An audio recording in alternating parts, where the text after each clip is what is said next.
Hey gang, how's it going today? Hope you're all doing really good. I'm just finishing up this Eric Brown telecaster that belongs to my cousin. This was made by the New England Custom Guitar Company. They are still in biz from what I could find on the internet, so check it out. Eric Brown was from Maine originally, I guess. I lived in Maine and was building guitars in Maine at some point. I think he's moved his company to New Hampshire possibly now. He built some really nice guitars nonetheless. So check him out if you guys want to. I'm not affiliated with him. I don't even know him, but I'm just throwing it out there. So we put a traditional type jack in here, and I just filled the holes in. I'm going to clean this up and try to make it look, a little better. It is what it is. It had a plate that had 4 screws in it, and your jack mounted in the middle of that. The owner wanted this style, so that's what we did, and that all worked out well. But I just want to try to clean that up here. That's one thing I need to do to the guitar. I did the frets. I recrowned the frets. They were quite flat, and it didn't hurt a thing to recrown them. I think you'll have less chance of getting buzz as these break in more, because when your frets get flat, it's like having a nut buzz. If the nut's not, the slot's not tapered this way and it's just flat, it'll buzz. It'll do the same thing on fret wire too. So I think he'll be in good shape for quite a while now. The last thing we need to do is I'm going to clean that up and this. Something I always do to guitars, especially when the strings are off. And, unless it's somebody's relic guitar, I'm not going to mess with that. But this one's nice, and it'll just help keep this stuff from rusting and pitting and that kind of thing. You know what I mean? You got sweat coming off your hands and just oils. It's almost like salt water. It really corrodes that stuff quick. So them are the 2 projects I got to do to this. Like I said, I'm just going to try to clean this up a little better. I've already pared the plugs down flush so it all feels good, and I'm just going to try to kind of buff that up around there so it looks nice. There's some ghosting from the old plate, as you can see. That's just what it is. You can't wipe away years of imprints sometimes. So we got to get a new set of strings out. The owner likes 10, so we're going to throw a set of these on. That's actually upside down, but and should be in good shape. The neck's nice and straight, and the frets are all done, like I said. So this should play just like a new one. Okay, guys, let's get to it. Okay, so I think these knobs, they might pull off. I don't think I'm going to need to. I'm just going to hit it with some electrical cleaner here first, and that will usually loosen that old stuff right up and save you a lot of elbow grease, and it won't hurt your finish. Don't worry about that. Evaporates almost instantly. And as you can see, it works quite well. I'm going to give it another just a little light shot of it. Yeah, that's way better. Like I said, I try to keep my guitars as clean as I can.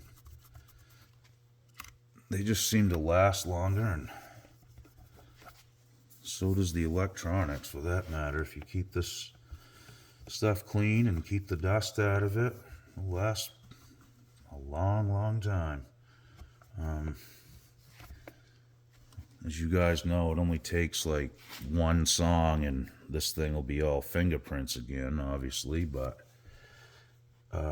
some of this stuff's coming off quite hard. It's been on there for a long time, I can see. We are going to pull that knob off, and I think I'm going to pull this one off too. Okay, we'll get in around the pots a little bit here. See if we can't get that stuff cleaned up. I mean, this is like a mirror. You wouldn't think that stuff would stick on there like it does, but you know, sometimes you can't even get the stuff off. We'll give it our best, right?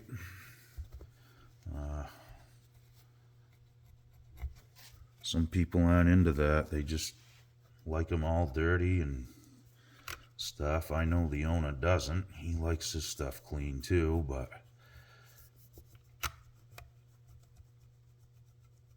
yeah. Well, that's better.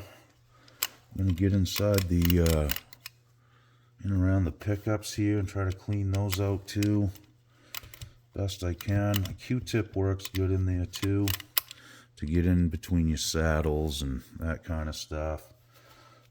So we'll keep moving on. Well, that's better. I had film to get off there, which screams nicotine. Dealt with that before. Cigarette smoke is bad on your instruments. Really is. I mean, it turns them different colors and stains everything. It clings to it somehow. The owner's not a cigarette smoker, but he bought this guitar used, and I'm guessing that's what it is, because finger imprints and fingerprints come off pretty easy on that usually. Anyway, let's get some strings on it. Okay, so we just opened up the strings. Something kind of odd. It came with a 60 too. So 10 thousandths, 10, 13, 17, 26, 36, 46, and a 60. I guess it'd be for a 7-string, right? I don't know. Pretty cool. I don't know what I'm going to do with it, but maybe baritone guitars take them. I'm not really sure. Okay, guys, we're down to the last string here. And we'll check the action here in a second and see what we got. I'm not really sure what it was. I didn't really check it before. I just cut the strings off it and went with it because I actually broke the high E string. It just broke when I was tightening the strings back up after I did the fret work. The strings weren't really knackered, but it did break the high E, so I figured it'd be there we go, good practice. Just put another set on anyway. And I got a question for you guys. Do you clip your strings off the headstock, or do you wind them up? Like, God, that used to bug me. I'd see these, you know, back in the days. I still see guys doing it, but like, seems like back in the 60s, you'd see these guys with their strings rolled up on stage, ready to poke out the eye of the vocalist or whoever was near them. I never could figure that out. I never liked the looks of it either, honestly, but it just bugged me. Like, these guys are rock stars and they can't get a set of cutting dikes, or even a set of finger clippers will work. I've done that before too. Okay, so let's tune her up and we'll check the action out. Before I do anything, I always stretch my strings. And I mean, I put them through their paces. I really do. Then you don't have to keep tuning every 5 minutes when you're trying to retune your guitar after you just restring it. You know how it won't stay in tune for about a week if you don't stretch your strings. It takes a while, so stretch them out good. Okay, I've got it tuned up to pitch, guys, and I just want to show you how much forward bow we have. So we got to take care of that with the truss rod. So let's just take a peek at it. Maybe I can capture this on film. Maybe I can't. It's really hard to do. I don't think I can, really. But it does have quite a bit of bow in the middle, okay? So the truss rod definitely needs to be tweaked a little bit. So that'll be the next move here, guys. Okay, I think you guys can kind of see that. That is a lot of forward bow in that neck. And this neck is super thin. I've been cranking on the truss rod to the point where it's, you know, I'm really not sure if I would dare to go anymore. I think I'm going to have to let it sit there. The truss rod seems to be working, but I don't know. We'll see. Okay, so I have the strings slacked off completely, and the truss rod is tight. I mean, to the point where I wouldn't dare to go any tighter, and we still got a lot of forward bow with no string tension. I'm not really sure what's going on here. I'm gonna have to research this a little deeper. This might need to be like clamped and straightened out, heat maybe even. The neck's really thin, so I did not notice this at first when I first took the guitar in, because I was just putting the jack on it, but I did notice the frets were out of whack, so I took the strings off and did the frets and put them back on and noticed this, so we'll have to keep digging. Well, that looks quite a bit better. So come to find out, this is a left-hand thread. That's how I figured it out. I was actually putting the forward bow in it by tightening the nut on the truss rod. You gotta check everything, I guess, guys. Okay, so we're on the right path now. Okay, let's check the action at the 12th fret. And that looks like about 3/64. That's down there. Yeah, that's 64ths on one side, and it's 30 seconds on the other. Or was I on the right? Yeah, I was. Okay. There it is. 64ths on the right-hand side, 30 seconds on the left. So about 3/64ths on the bass side. The treble side's right down there too. It's going to be hard to see, but this is low action for sure. I haven't played it yet, so I'm going to strum it a little bit and see if anything buzzes, and then we'll plug it in.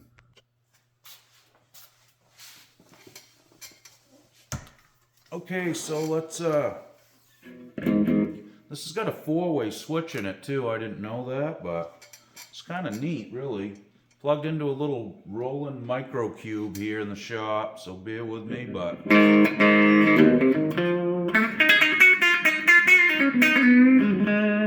That's on the humbucker.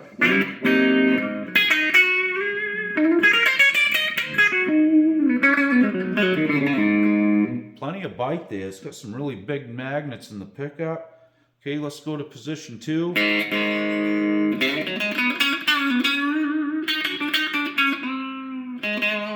think it's out of phase right there. Let me turn that up a little bit. Definitely out of phase, you know? Like the Albert King thing. Alright, let's go to the next one. This will be position 3. Sounds like the neck. Yeah.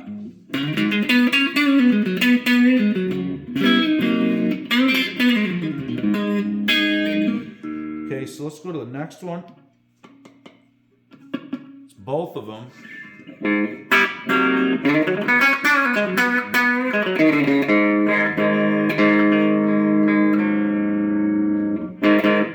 New strings, so they're stretching. I stretch them pretty good, but this is a really nice guitar and it plays really well. It's got a nice resonant body. You know, maybe the neck pickup could come up a little bit. It's weird. I've never played a Tele with the 4-way.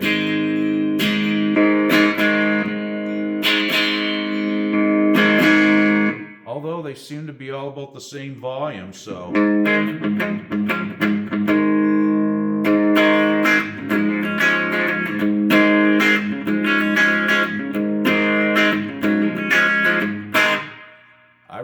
like this guitar a lot. This is a really fun guitar to play. The neck is so small and it's thin this way, you know.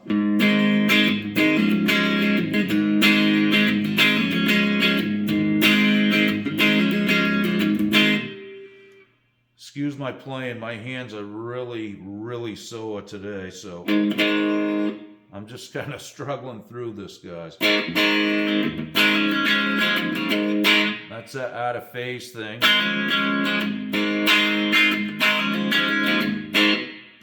Let's go back to the bridge.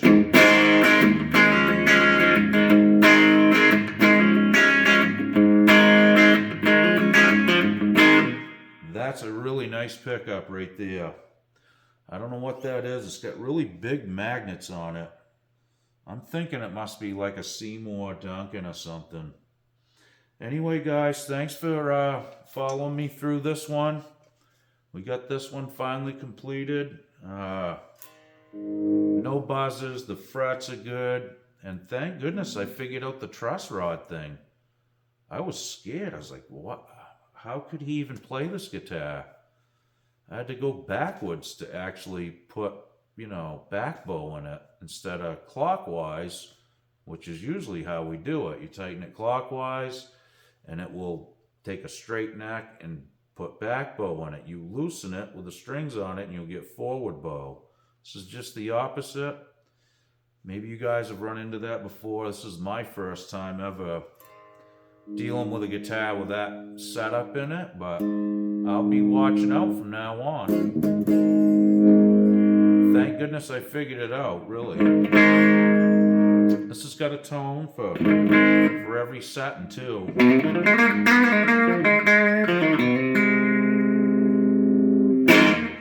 Okay guys, I gotta go do something to my hands here. Take some ibuprofen or something. My hands are hurting, like I said. I got to take the day off on, you know, today on working on guitars. I can't do it today. That's how it goes some days. So anyway, thanks again for watching, guys. I really appreciate all the support. Welcome to all the new subscribers. Like and subscribe if you haven't. It helps out the channel. I try to put up, you know, content every day if I can. If I can't, I usually make up for it and put 3 or 4 videos out in one day. You never know. So thanks again. We'll see you guys real soon.